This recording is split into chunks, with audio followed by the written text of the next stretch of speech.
Welcome to Solutions, where listening will leave you inspired by solutions to issues you or others you know may be struggling with in the public education system today. I am Olivia Wall, and I am happy to be here with my colleague and friend, Dr. Wendy Bunker. This is our last episode in a series around the New York State Literacy Briefs that were recently released. They are crafted by Dr. Noni Lasso and Katie Carr. This is part 2 of a conversation around Brief 7. It's 7 of 7. And the title of this brief, again, I'll read it, Science of Reading, Leading for Literacy. And our previous episode, part 1, focused on action steps 1 through 4.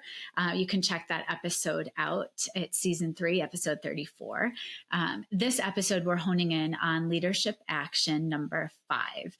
And this action step reads as this: build systems for effective assessment instruction, links to support educators, and serve all learners. So Wendy, I know there are beautiful graphics that actually take up most of the page at the district level, assessment instruction links at the district level, assessment instruction links at the school level, and a whole other graphic for links at the classroom level. We're not going to go through every single box in the graphic because that seems redundant, but there were a couple of aspects that we thought, this would be good to have conversation around. And there are similar pieces of the graphic that go across all 3 links and levels. So I had asked you if you'd be willing to speak to the idea of universal strategy and targeted strategy, but maybe also we should start with reading the excerpt at the top. That's a good way to go. Do you want to begin there?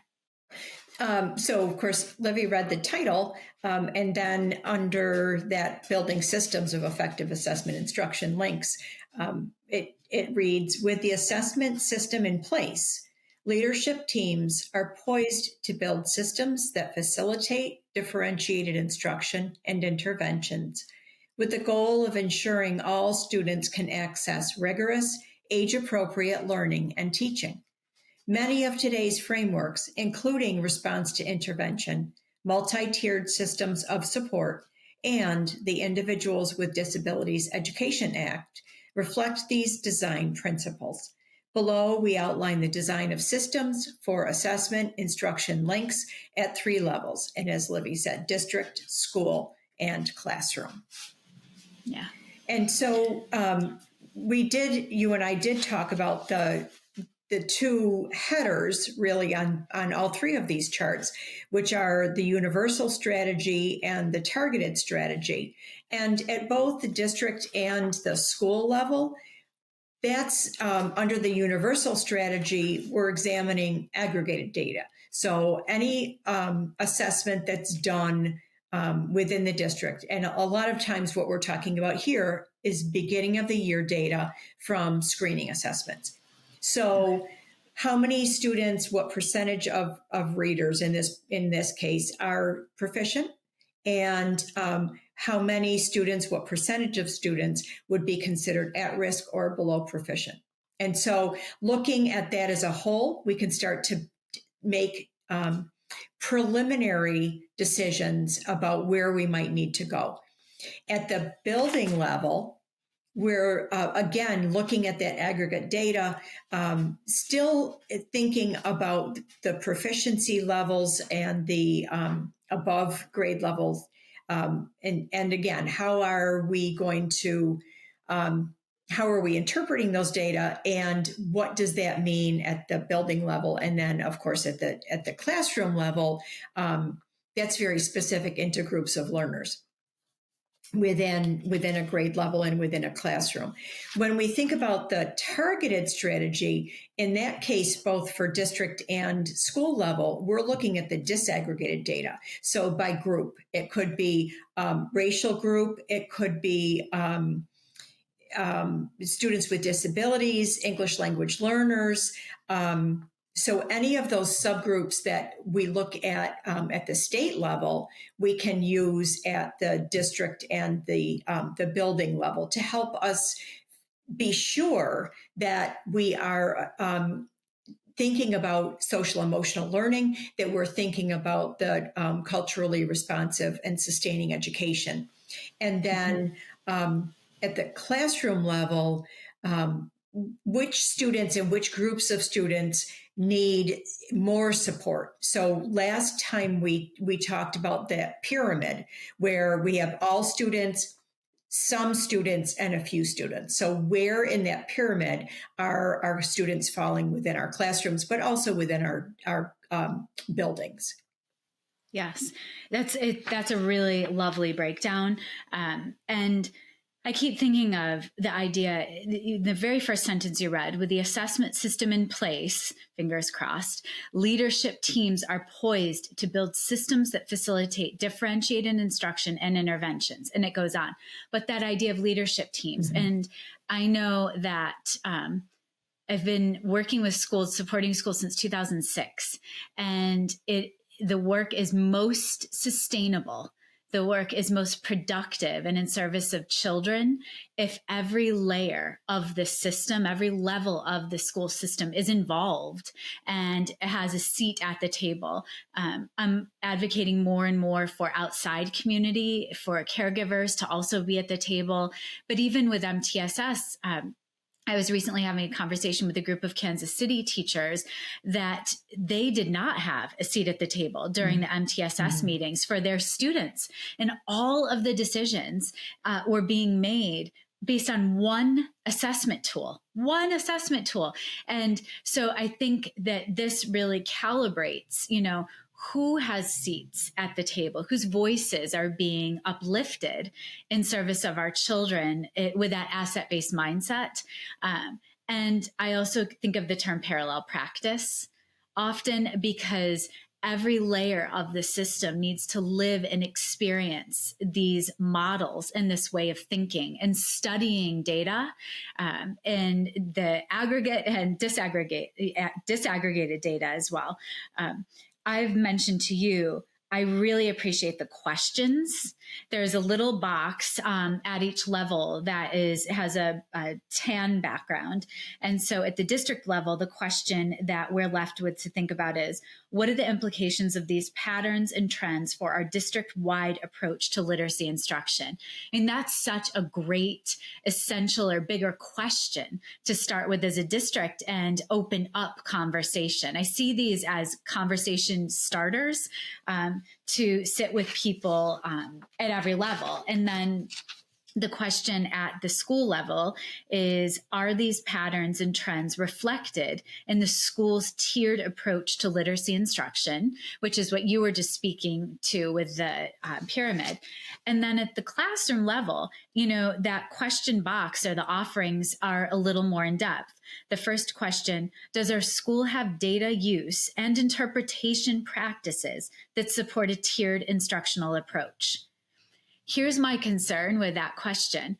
Right now, there are still districts out there that do not even have common planning time in place. So I think this action step number 5, we have to go back to that first section and say, or that first sentence, and remember that all of these pieces build upon each other. You can't talk about assessment at the different levels if your teachers don't even have time to come together and meet and pore over the data. Are there instructional coaches in the buildings to facilitate those data meetings and how we're using that to inform future instruction?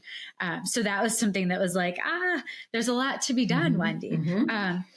Can we discern patterns in both our classroom data and reader profiles across various skill areas? So there was this moment last week when we were together facilitating a learning lab, and it was my favorite moment. And I'm a dork, but we were focusing on literacy practices in the AM learning lab, and then the PM learning lab, mathematical practices. And there was a moment when I was during the classroom visitation, and it was the literacy based, but I started in my mind connecting all of the literacy work that the kids were doing in kindergarten with the mathematical practices we had been studying. And I sat there and thought, what a lovely world it would be if our kindergartners were hearing, when we're asking them to use precise language in nonfiction work, perhaps, that we're also saying, you know what, as mathematicians, we also have to be so precise in our thinking. And so we're steeping them in this terminology and what we need them to do as learners, but we're breaking down those silos.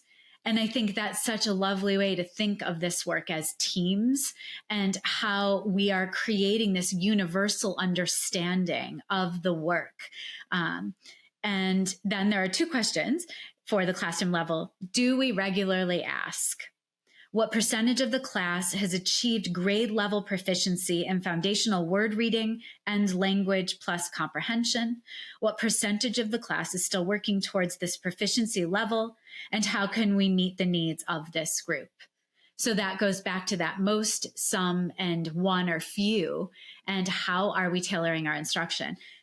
I don't know if you share the same concerns with the many school districts that are acquiring scripted programs right now, but how do you see using this idea of patterns and data-informed instruction alongside some of the scripted programs that are being offered? I think it's my first answer to that question is two words: progress monitoring.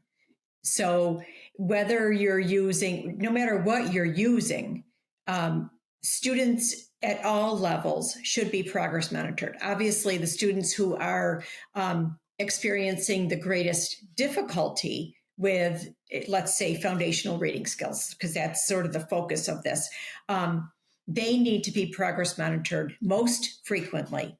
And then the students who are at some risk a little bit less frequently, and the students who are proficient or above proficient still need to be kept just monitored. So a little bit of progress monitoring just to make sure that they're continuing to make gains, because obviously we want all students to continue to achieve.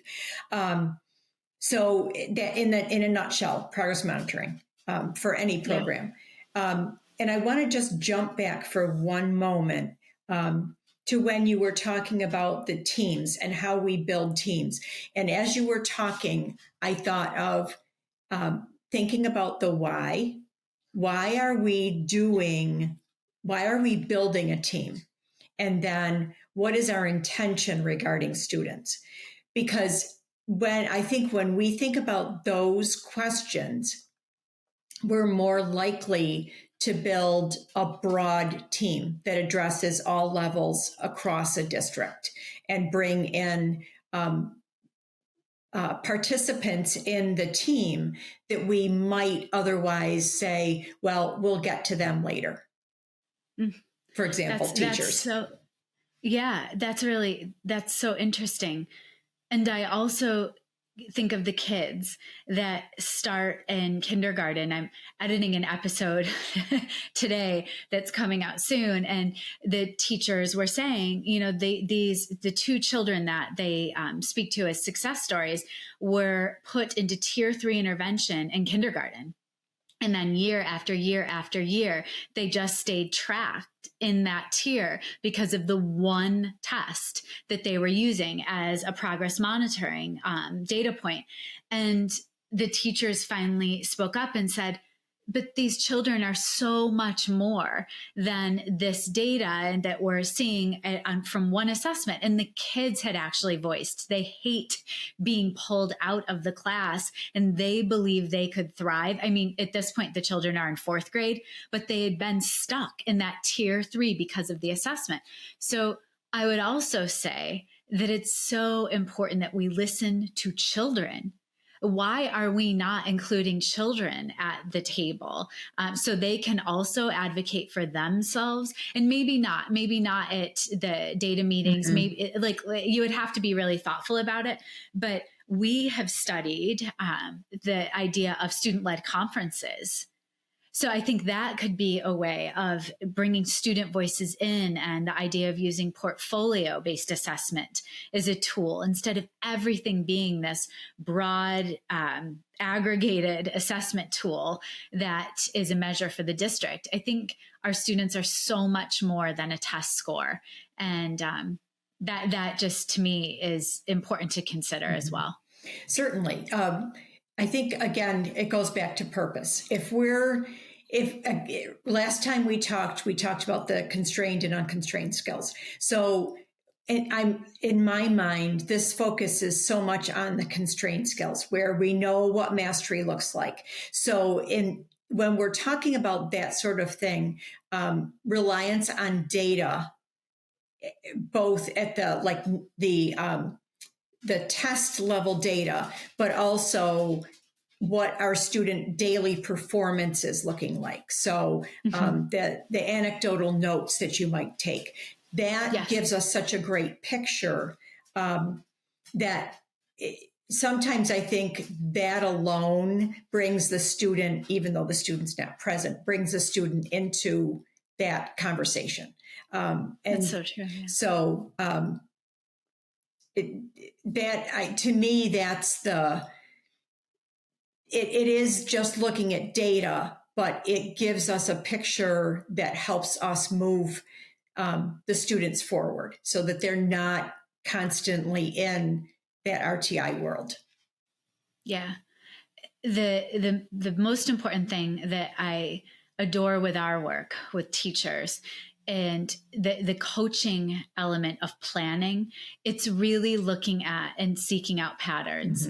And we've heard that over this action step over and over and over. So how are we using all of the information we have to really observe patterns, whether it be in student work samples, all the way to the bigger data pieces that we have, and to say, what are the implications for moving forward? And how often are we going to meet as a team? Like, the protocols have to be in place that are so crystal clear that the meetings aren't going to get bumped for something else. Like, this is when we're talking about systemic structures that are sustainable, it's because they're valued and that time is sacred. And so something you always remind me of is that idea of purpose.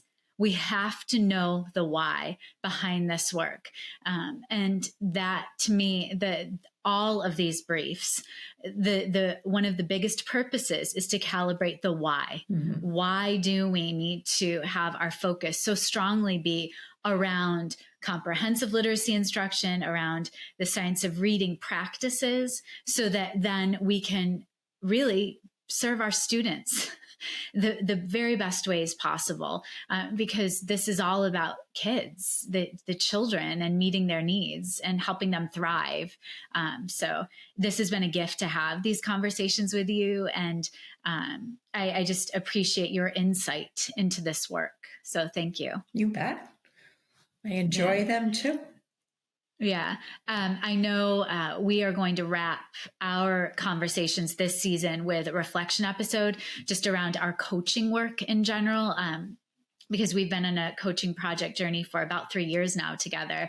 And it's been amazing how we've gotten smarter together through collective efficacy and trust and vulnerability. So I can't wait to just reflect with you about that. And a huge thank you to Katie Carr and Dr. Noni Lasso for crafting these thoughtful, provoking briefs that offer a lot of creativity and expression for teachers to still hold on to the art of teaching.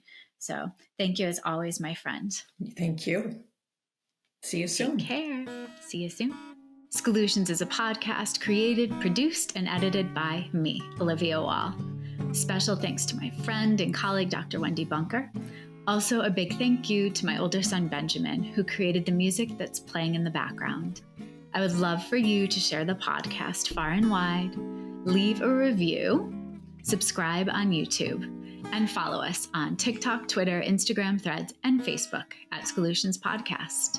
If you'd like to become a Scholutions sponsor or share episode ideas, leave me a SpeakPipe voice memo at my website, oliviawall.com/podcast, or connect via email at scholutionspodcast@gmail.com. Thank you for joining the conversation, and let's keep finding inspiration together.